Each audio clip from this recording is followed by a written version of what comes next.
Emily stared at the conference room table, the polished mahogany reflecting the fluorescent lights like a mirror mocking her composure.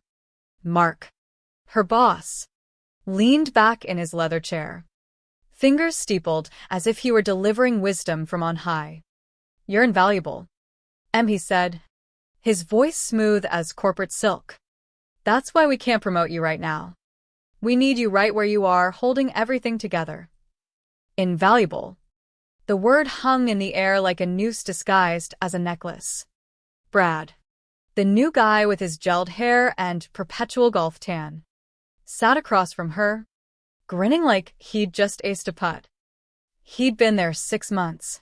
Barely knew the difference between an API integration and a coffee run, but here he was, getting the nod for senior lead. Emily felt the slow burn in her chest. Not rage yet. Just the quiet ignition of something she'd been stoking for years. She nodded, forced a smile that didn't reach her eyes, and excused herself. As the door clicked shut behind her, she whispered to herself, "They have no idea what's coming." But let's rewind just a bit. Because this wasn't the explosion, it was the fuse finally lit. 8 years at TechLink Solutions had turned Emily into a ghost in the machine, the kind that keeps the whole operation humming without anyone noticing the wires. She started as a junior integrator, fresh out of NYU with a degree in computer science and a hunger that burned hotter than the city's summers.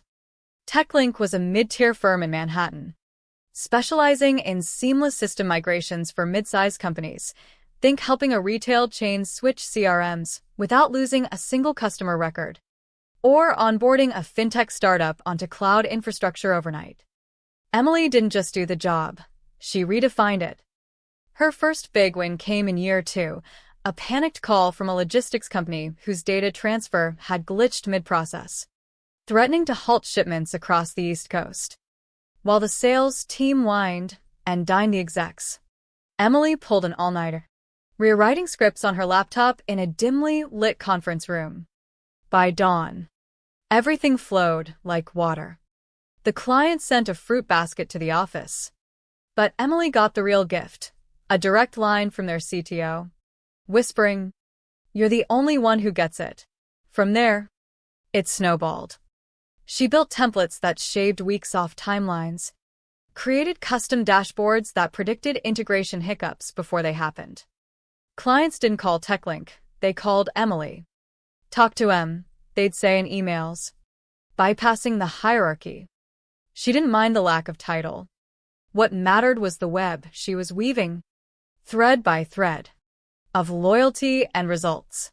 But invisibility has its price. While Emily buried herself in code and client calls, the Brads of the world schmoozed their way up. Brad joined from a rival firm, touting his network like it was a superpower. In reality, his network was Daddy's country club buddies and a LinkedIn profile full of buzzwords. He botched his first solo migration, left a healthcare client with mismatched patient data for hours, but Mark covered for him, calling it a learning curve. Emily fixed it quietly. No credit asked, no thanks given. She started noticing the pattern. Her successes padded the company's quarterly reports, but the promotions went to the loud ones, the ones who could charm a room without ever touching a keyboard. Still, she played patient. At home in her Brooklyn apartment, overlooking the East River, she'd spend evenings refining her personal toolkit.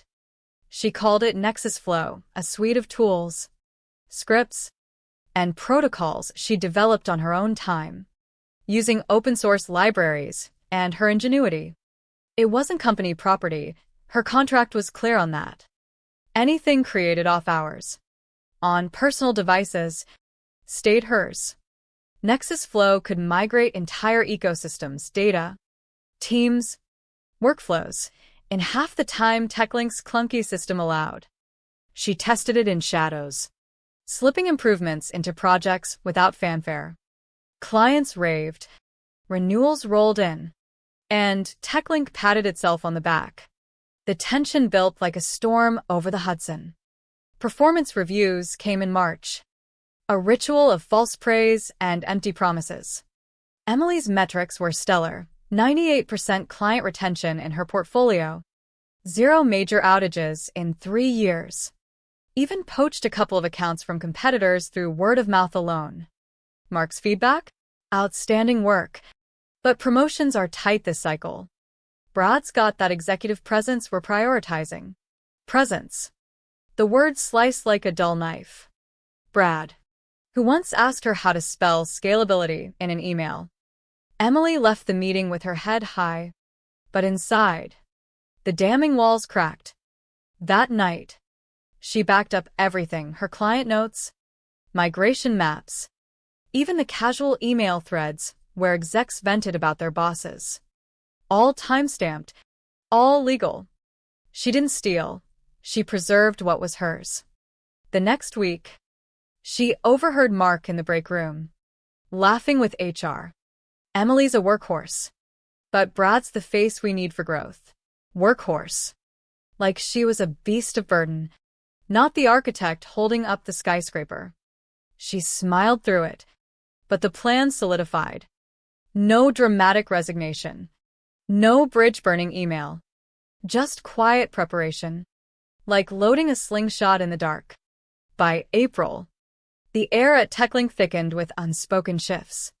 Brad got the corner office, Emily's unofficial domain for years, complete with a view of Midtown's glittering towers. He started leading her projects, which meant showing up late to calls and taking credit for her fixes. One afternoon, during a demo for a big pharma client, Brad fumbled the presentation, mixing up data lakes with actual bodies of water. Emily stepped in seamlessly, guiding the conversation back, earning a grateful nod from the client's VP. Later, Brad slapped her on the back. Team effort. Right? She nodded, but noted the VP's personal email in her private log. Whispers from clients started trickling in. Heard about the changes. Everything's still good with you? She assured them, but planted seeds. If anything shifts, I'll let you know personally. Legal. Subtle. Powerful. At home. Nexus Flow evolved into a full prototype. She simulated migrations for hypothetical clients, timing them to perfection. It wasn't revenge yet, it was insurance. But the damning pressure mounted. Mark called her in for a quick chat on a Friday, Brad lurking in the corner like a poorly programmed bot. We're realigning roles, Mark said, sliding a folder across the table. Brad's taking lead on your counts. You'll support him. Support. Demotion wrapped in teamwork jargon. Emily's heart pounded, but her voice stayed steady. Understood. She stood, leaving the folder untouched. As she walked out, she felt the first crack of release, the slow build giving way to inevitability. That weekend, Emily didn't rage or cry. She methodized. From her apartment, she emailed select clients from her personal account. Nothing solicitous. Just updates on personal developments and offers to chat off record. Responses flooded in. Concern. Loyalty. Quiet offers to follow wherever she went. By Sunday night, she had informal commitments from 3 major accounts. Monday, she resigned via email. Effective immediately. No 2 weeks. No fanfare. TechLink's response? A curt acknowledgement and a reminder of her NDA. They thought she'd fade into job hunts and unemployment lines. They were wrong.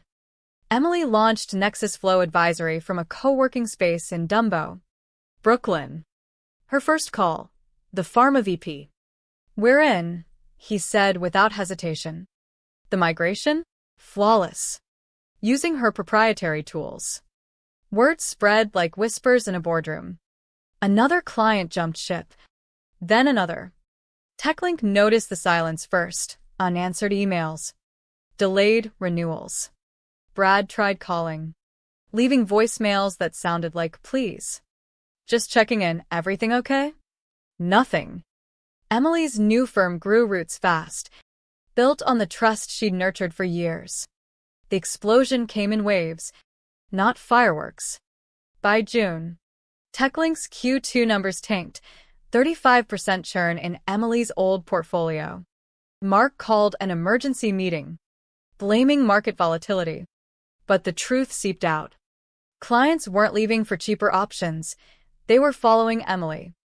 She's the one who actually delivers, one exec told a mutual contact, who relayed it back.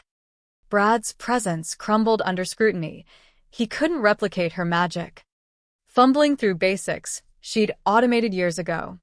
Legal sniffed around, sending cease and desist letters citing interference. Emily's lawyer fired back with contract clauses she'd helped draft, personal relationships retained. No non-compete enforced. It was airtight. She didn't gloat, she built. Nexus Flow signed its fourth client, a tech startup valuing speed over schmooze. Emily hired her first employee, a sharp coder she'd mentored informally. The office buzzed with purpose, free from corporate politics.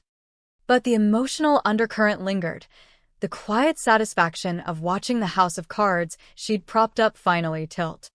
Emily leaned against the window of her new office, watching the Brooklyn Bridge span the river like a promise kept. It was July now, and the heat wave made the city shimmer. But inside, things were cool, controlled. Her phone buzzed with a message from an old colleague. They're scrambling. Brad's on thin ice. She didn't reply, didn't need to. The fallout at TechLink was unfolding like a slow-motion car crash. And she had a front-row seat through the grapevine. Mark had started micromanaging, demanding reports on every client touchpoint. But it was too late. The trust wasn't in the reports. It was in the midnight fixes. The empathetic listens during crises. The solutions that felt personal. Emily had those in spades. Her days filled with purpose now, consulting calls where clients treated her like a partner, not a cog. One morning, she met with Elena from a fashion e-commerce firm, a client she'd saved from a botched inventory sync 2 years back. Over lattes in a sunlit cafe, Elena confessed, "We were waiting for you to make a move. Brad called last week, sounded desperate." Emily smiled faintly. "I'm glad you're here." The contract signed that afternoon. Another thread in her growing web. Back at TechLink. The boardroom tensions boiled. Mark paced. Tie loosened. As the finance team projected slides showing red arrows plunging. How did we lose Apex Logistics? They were locked in. Brad shifted uncomfortably, mumbling about competitive pressures. But the room knew. Whispers of Emily's name echoed in hallways. A ghost haunting their metrics. One junior analyst, bold from frustration, spoke up. She built the systems we use. And the clients. Their loyalty was to her. Mark shot him down. But the seed planted. That night, Mark emailed Emily personally, subject, open dialogue. The body dripped with faux collegiality. Heard great things about your venture. Maybe we can collaborate on overlaps. Overlaps. Code for give us back our clients. Emily read it twice, feeling the damning pressure release into a quiet laugh. She archived it, unanswered. Instead, she focused on her next migration, a nonprofit shifting to cloud-based donor management. Using Nexus Flow, she completed it in 20 days, half the industry standard. The director hugged her at sign-off. "You get us," she said. Emily nodded, the words warming the cracks left by years of oversight. August brought the first direct confrontation. Emily attended a tech conference in Chicago, her booth modest but magnetic. Attendees clustered, drawn by her demo of seamless integrations. Across the expo hall, TechLink's setup loomed larger. Banners touting proven transitions. Brad manned it, handing out branded swag with forced enthusiasm. Their eyes met across the crowd. He froze, then approached with a handshake that felt like surrender. Inc. Good to see you thriving. His voice cracked on thriving. She shook his hand firmly. Likewise. Mark joined, smile strained. We should talk shop sometime. Emily tilted her head. About what? The pause stretched, heavy with unspoken losses. Client strategies, Mark hedged. She let the silence linger, then said softly, My strategies are working just fine. She turned back to her booth, where a potential client waited. The encounter lingered like smoke, a reminder of the power shift. Back home, Emily reflected on the years of quiet endurance, the late nights coding while others partied, the swallowed pride during reviews. It wasn't bitterness now, it was clarity. She'd turned invisibility into invincibility. As fall crept in, TechLink's cracks widened. Rumors of layoffs circulated, Brad's team first on the chopping block. Emily heard through a former intern, They're auditing everything you touched, trying to replicate it. Good luck, she thought. Nexus Flow wasn't just code, it was intuition honed from real crises. Her firm hit a milestone, 6 clients, steady revenue, plans for expansion. One evening, over wine with a friend, Emily confessed the emotional toll. I didn't set out to destroy them, but they undervalued me so completely. Her friend nodded. You built something better from the ashes. The words resonated, easing the lingering ache. September's highlight, a webinar where Emily spoke on building resilient tech ecosystems. Viewers tuned in, including some from TechLink. Questions poured in about trust in transitions, her specialty. She answered with grace. No jabs, just expertise. But the subtext was clear. This was her domain now. The pressure dammed higher when legal got involved again. A letter arrived at her office, accusing her of misappropriating proprietary methods. Emily's heart raced. But her lawyer dismantled it, everything traced back to her personal developments, predating any company input. The case fizzled before filing. It was their desperation showing. A flail in the dark. Emily countered by publishing a white paper on ethical migrations, subtly highlighting flaws in outdated corporate models. Downloads surged, positioning Nexus Flow as innovative, client-centric.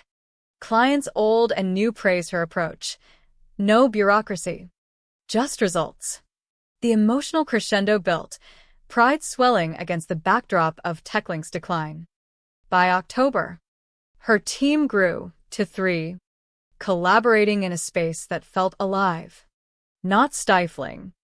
Emily led a team-building retreat, sharing stories of perseverance. Value isn't in titles, she said. It's in impact. The words echoed her journey, turning pain into purpose. November's chill mirrored the frost settling over TechLink. Emily got wind of their annual gala, a lavish affair in a Soho ballroom, meant to woo back wavering clients. She wasn't invited, of course, but several of her now clients were. One forwarded the invite with a note. Thinking of skipping, your event last month was better. Emily had hosted a low-key mixer for her network, focusing on real talks over champagne toasts. It paid off. 2 referrals came from it. At the gala, reports trickled in. Sparse attendance. Awkward silences when TechLink pitched. Brad's speech fell flat. Jokes landing like lead. Mark cornered a mutual client, probing about Emily. She's poaching, he allegedly hissed. The client shrugged. No. We're choosing. The truth stung sharper than any lawsuit. Emily, meanwhile, closed her biggest deal yet, a media company migrating their entire content system. The project spanned weeks, but her tools made it feel effortless. Late one night, as code compiled, she paused, remembering similar nights at TechLink. Unappreciated. Now. The gratitude emails poured in, validating every sacrificed weekend. December brought holidays, but no respite for TechLink. Their year-end reports leaked. 45% revenue dip in integrations. Attributed to key personnel transitions. Key personnel, her. Emily spent Christmas with family in upstate New York, sharing vague success stories. Her mom beamed. You always knew your worth. Back in the city, New Year's Eve found her reflecting on the balcony. City lights twinkling. The damning emotions, resentment, triumph, neared burst. January hit with audits. TechLink's board demanded answers. Mark resigned quietly. A LinkedIn post citing new opportunities. Brad demoted to sales support. Emily's phone rang. An anonymous tip from inside. They're rebuilding from scratch. Your shadows everywhere. She felt a pang, not glee, but a somber acknowledgement of what corporate blindness costs. Nexus Flow, conversely, Thrived. She hired more staff, leased a bigger space in Manhattan, closer to clients. A profile in a tech mag dubbed her the Migration Maverick, highlighting how she turned oversight into empire building. Readers messaged, inspiring, wish I'd left sooner. The climax crested at a February summit in San Francisco. Emily keynoted on empowering tech transitions. The audience, industry heavyweights, including TechLink remnants. She spoke passionately. True value lies in relationships, not hierarchies. When trust follows people, not companies, innovation flourishes. Applause thundered. In the Q&A, a voice from the back. Marks. How do you handle loyalty shifts? The room hushed. Emily met his gaze. Voice steady. By earning it every day. Not assuming it. The mic drop moment lingered. Electric. Post talk. Clients swarmed her, while TechLink's booth sat empty. Brad approached later. Defeated. You win. She shook her head. It's not about winning. It's about respect. He nodded, walking away smaller. The emotional release washed over her, years of quiet fury dissipating into empowerment. Spring renewed everything. Nexus Flow hit profitability, with a waiting list for services.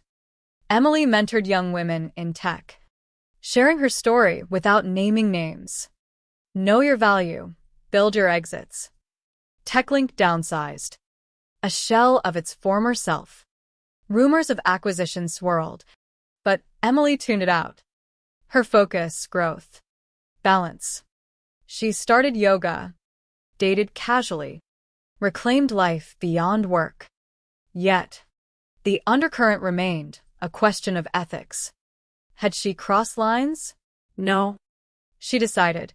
She'd played by rules they ignored. The real musing, how many others suffered silently in cubicles, waiting for their moment?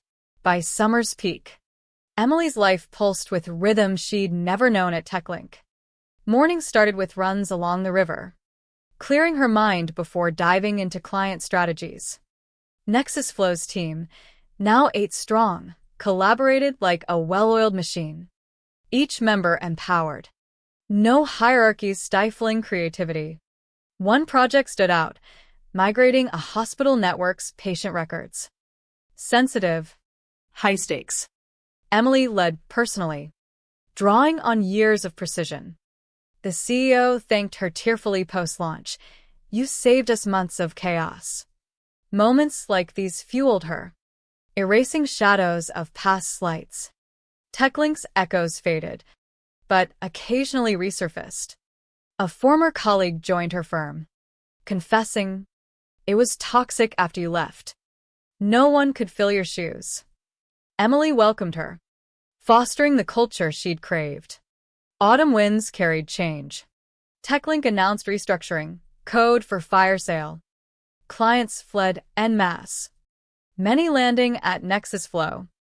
Emily handled influx carefully, ensuring quality over quantity. One evening, browsing industry forums, she saw anonymous posts, ex-TechLink here, our best left, took the magic with her. Pride swelled, tempered by reflection. Had her quiet rebellion inspired others? Messages from strangers suggested yes. Your story gave me courage to start my own. The emotional layers deepened, not just triumph, but legacy. In November, at a Women in Tech gala, Emily accepted an award for innovation. Her speech, "We build more than systems, we build trust." And trust doesn't belong to companies, it belongs to people. The crowd rose, but her eyes caught a familiar face in the back. Brad. Clapping slowly. Expression unreadable. Post-event, he approached. "I get it now. We messed up." She nodded. "Learn from it. No malice. Just closure." Winter's grip tightened, mirroring the final unraveling. TechLink filed for Chapter 11. Assets auctioned. Emily watched from afar. A mix of vindication and melancholy. She'd never wished ruin, only fairness. Her firm, contrastingly, expanded to the West Coast. Personal life bloomed too, a relationship with a fellow entrepreneur. Weekends exploring the city. Yet, the core question lingered. What if they'd valued her? Would she have stayed? Stifled? The answer, she knew, was no. Growth demanded the push. In quiet moments, she'd journal, processing the journey's emotions, the slow simmer of injustice, the damning buildup of resolve, the explosive release of independence. As spring bloomed again, Emily stood on her office rooftop, overlooking a city that once confined her. Nexus Flow was no startup anymore, a recognized leader in tech migrations, with partnerships and accolades stacking up. Clients raved in testimonials. "Emily's team feels like an extension of ours." The success wasn't flashy, it was sustainable, rooted in the authenticity TechLink lacked. Reflecting on the path, she felt the full arc, the whisper of doubt turning to a roar of self-worth. TechLink's remnants, absorbed by a conglomerate. Names erased. Mark surfaced on LinkedIn. Consulting solo. Brad pivoted to real estate. No grudges held. Their fates were self-made. Emily's story, shared in podcasts and panels, sparked dialogues on workplace equity. "Question the systems that overlook you," she'd say. The ethical echo remained. Was revenge justice? Or just balance? She leaned toward the latter. A lesson in valuing human capital. As the sun set, casting golden hues, Emily whispered to the wind, "We build our own bridges." The city hummed in agreement, leaving the listener to ponder. In your own life, what bridges are you quietly constructing?